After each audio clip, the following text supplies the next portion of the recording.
আজ বলবো চকলেট খাওয়ার সঠিক নিয়ম। সবার প্রথমে তুমি মাঠে চলে যাও।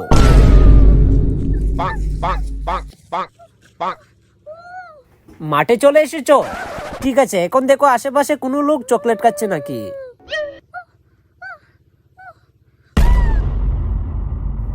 পেয়েছো, ঠিক আছে। লোকটির কাছে চলে যাও। লোকটির কাছে এসেছো, এখন তাকে ঘুষি দিয়ে মেরে ফেলো। মারো বলছি, মারো বলছি। মেরে দিয়েছো, ঠিক আছে। চকলেটটা হাতে নিয়ে নাও। চকলেটটা হাতে নিয়েছো, ঠিক আছে। এখন বাড়ি চলে যাও। বাড়ি চলে এসেছো, এখন চকলেটটা খেয়ে নাও।